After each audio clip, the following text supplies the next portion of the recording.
Seja bem-vindo ao quinto episódio do videocast White Star Talks. Hoje vamos olhar para o tema da titularização de créditos, como se processam, vantagens e eventuais limitações à operação. E para nos ajudar a perceber melhor este tema são meus convidados João Machado, diretor de Corporate Counsel, e Miguel Marques, Head of Transactions, ambos da White Star. Em primeiro lugar, obrigado a ambos por terem despendido algum do vosso tempo para estarem aqui connosco. Miguel, começo por ti e por aquela que é a pergunta mais geral, se quisermos, para quem possa não estar tão por dentro destes temas, que é o que é uma titularização de créditos e basicamente como é que se processa. Ok. Olá Hugo, muito obrigado pela oportunidade. Uma titularização de créditos, de forma se calhar muito sucinta e simples, acaba por resultar numa transferência de créditos do banco ou do veículo que assim os tenha para uma empresa de titularização de créditos, neste caso a chamada STC, Sociedade de Titularização de Créditos, para posteriormente fazer a emissão de notes, sendo essas notes a serem adquiridas pelos investidores. No que resulta estas notes acabam por funcionar como uma espécie de direitos económicos de todos os cash flows a serem gerados por essas notes, acabam por ir para o investidor, sendo o underlying asset dessas notes os créditos que acabaram por ser adquiridos e titularizados. João, e depois disto que o Miguel nos disse, numa perspectiva mais legal e em termos de regras de funcionamento, como é que se processa uma operação destas? O mais legalês. Obrigado antes de mais pelo convite. Olá Miguel e olá Hugo. Em termos legais, existe um processo que passa por uma autorização que temos que obter por parte do regulador. Como sabemos, nós temos uma empresa da STC, como o Miguel dizia, chamada Efesto. Muitos dos nossos investidores recorrem à nossa empresa para, digamos assim, estruturarem os seus investimentos. E o processo basicamente começa com a entrada de um pedido formal no regulador de como é que vai ser estruturada a transação, de que investidores estamos a falar. Há um processo também de validação de KYC, de Know Your Customer, relativamente às partes que estão envolvidas. Há também um pedido relativamente a quem vai ser o gestor desses créditos e, no nosso caso em particular, por norma, utilizamos a nossa plataforma White Star. É um processo que depois decorre em articulação quer com os investidores, quer com os nossos departamentos internos, quer com o regulador, por forma a estabelecermos aquilo que são os formatos finais dos contratos. Portanto, para as pessoas terem uma ideia, nós chamamos um pacote de titularização, envolve um número que pode ser vasto até de contratos ou de peças contratuais, que culmina numa data que é designada, portanto uma data de emissão ou data do closing, se quisermos assim chamar, e é nesse dia que tudo ocorre. Portanto, o que é que ocorre nesse dia em termos formais ou jurídicos?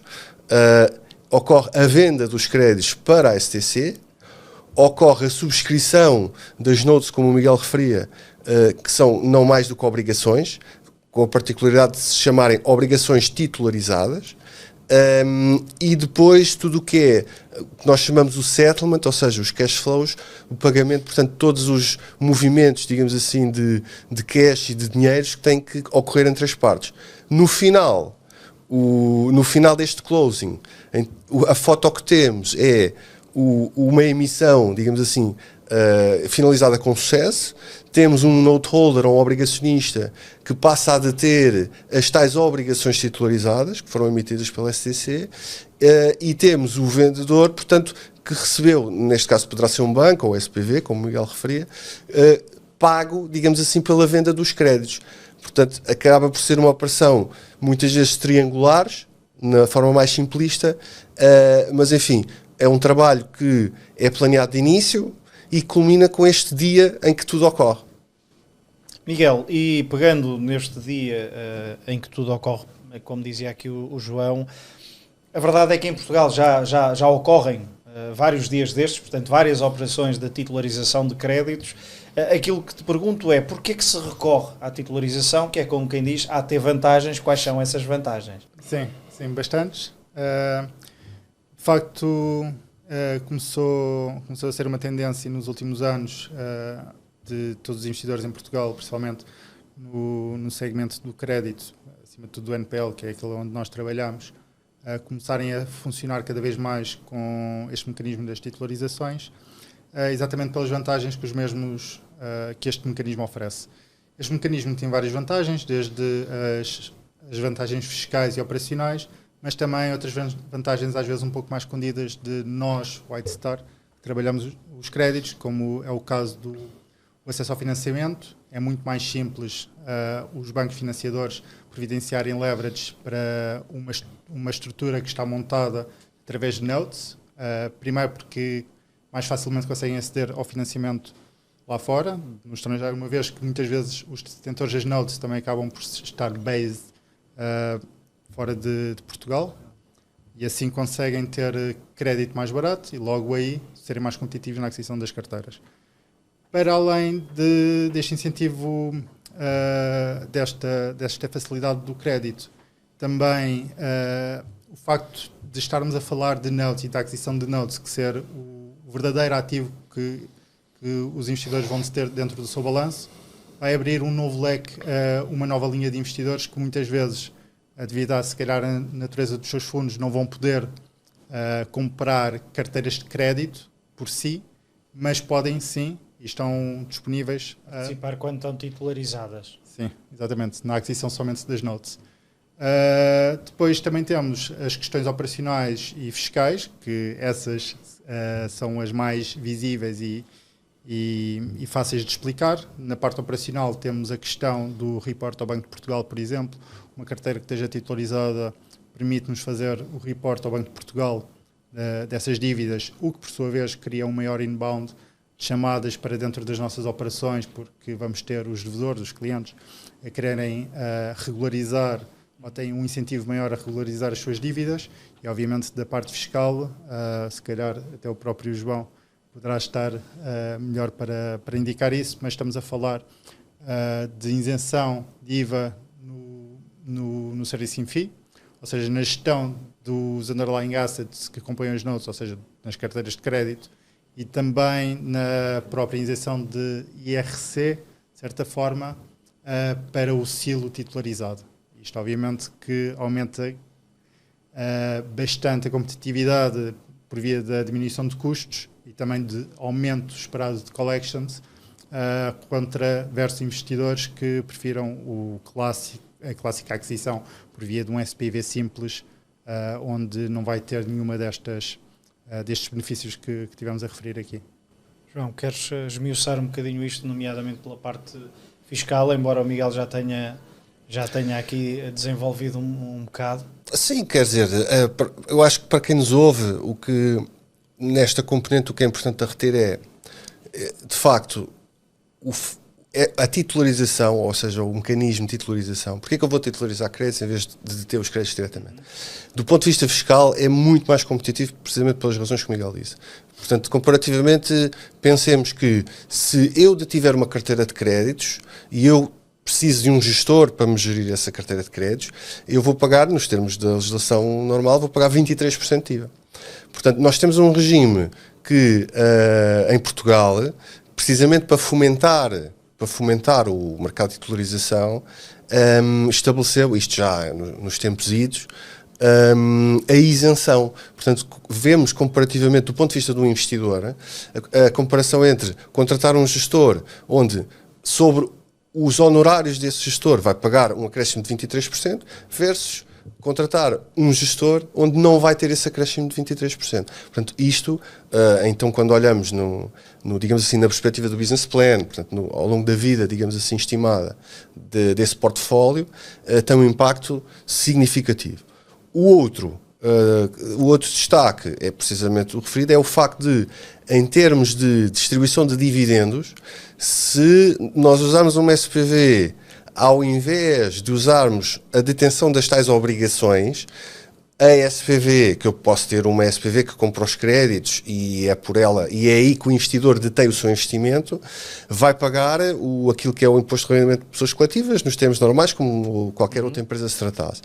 O facto de eu, em vez de ter essa SPV ou os créditos diretamente, de ter as tais obrigações titularizadas, permite-me que, por efeito da, digamos assim, de fluir este cash pela transação, pela STC, eu não vou ter este impacto. E, portanto, quando nós adicionamos estes dois elementos, vemos à partida que é fiscalmente muito mais atrativo.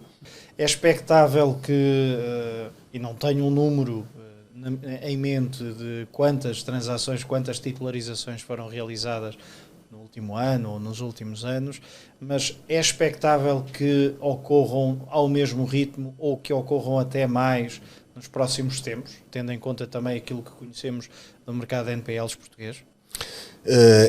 Falando do nosso caso, portanto, desde que eu integrei a Whitestar, 2013, o nosso pico, digamos assim, em termos de volume de silos, chegou à ordem dos 30 e tal. Portanto, ao longo da... estamos a falar ao longo da vida da Efesto, cerca de um ano ou outro mais produtivo, digamos assim. Estamos a falar, grosso modo, de entre 2 e 4, num ano mais profícuo, talvez 5 emissões. Eu acho que hoje em dia os investidores com quem nós trabalhamos, e à cabeça os fundos da Arrow e a própria Arrow, já estabeleceram como, digamos assim, business as usual, a titularização após uma aquisição de uma carteira. Portanto, já é quase um procedimento já é quase normal. Um procedimento, digamos assim, já é quase já sabemos que a etapa seguinte há de ser mais tarde ou mais cedo titularizar. Como tinha dito há pouco, tem a ver muito também com a estruturação, também existem custos associados à emissão de digamos assim, de uma nova titularização, etc. Mas eu diria que à partida, dependendo também do mercado e enfim, nós infelizmente sabemos que o mercado não tem sido tão produtivo em termos de geração de carteiras como, por exemplo, na última década, quando assistimos à crise subprime. Todavia, nós temos conseguido manter entre 2 a 3, mesmo nos últimos anos pós-pandemia, 2 a 3 emissões. Uma particularidade de destacar, alguns dos nossos investidores também têm vindo a otimizar, digamos assim, as próprias emissões ou os silos, podemos chamar assim, que têm, o que é perfeitamente possível. Portanto, imaginemos que tu és um investidor, Hugo, tu és titular de uma série de obrigações que emitiste no silo A, no ano seguinte compraste outra carteira, emitiste mais uma série de obrigações no silo B e, na tua concepção, no ano, por exemplo, seguinte, tu pretendes fundir os dois silos num só. Isto é perfeitamente possível, temos vindo a assistir a isso e é uma das razões porque eu disse que no pico, em termos totais, a Efesto, para termos uma ideia, chegou a ter 33, 32 titularizações. Hoje em dia temos cerca de 15 ou 16, fruto precisamente deste processo de simplificação, otimização que os próprios investidores têm vindo a desempenhar. Notem, o acervo de créditos até pode ser o mesmo. O que acontece é que, em vez de estar distribuído por 2 ou 3 carteiras titularizadas, passa a estar todo integrado num único silo. Miguel, para acrescentar a todas estas notas que o João aqui nos deixou, que outros aspectos das titularizações de crédito é que tu achas que vale a pena deixarmos aqui como notas finais? Já agora também pegando um pouco naquilo que o João acabou de dizer, esta reorganização na realidade acaba por funcionar como uma simplificação da própria estrutura, que em fundos, que principalmente acima de Portugal ou acima do investimento feito inicial, tem uma teia de aranha de tal forma grande que é muito difícil, mas conseguem obviamente estarem a acompanhar todos os fluxos. Esta simplicidade que as STCs trazem, principalmente como o João estava a dizer, da redução de vários selos e conseguirem agregá-los todos num só, é obviamente um efeito bastante procurado pelos investidores e também, obviamente, com a redução de custos que eles acabam por beneficiar neste ponto. Em cima disto, e voltando se calhar a um dos temas que já tínhamos estado a tocar, um só silo, mas de um volume maior, acaba por ser muito mais atrativo, não só para fazer uma venda eventualmente a um terceiro, como até mesmo para a própria questão de leverage. E esta reorganização acaba por lhes permitir criar um volume de uma carteira que dificilmente conseguem ter em Portugal através de uma só, o que comparativamente com outros mercados, por exemplo Espanha e Itália, onde cada transação é se calhar um semestre nosso de transações, acaba por beneficiar e obviamente terem um acesso a um financiamento muito mais baixo e dessa forma não só reciclarem os fundos que têm por via de aquisição de novo capital por via de leverage, como também reduzir o seu custo de capital no conjunto de fundos de créditos que compõem este novo selo, por exemplo. Miguel e João, muito obrigado pelas vossas análises. É o ponto final neste 5º episódio do videocast White Star Talks. Estamos de regresso depois de um período de férias. Até lá, já sabe, pode continuar a acompanhar-nos nas diferentes plataformas digitais.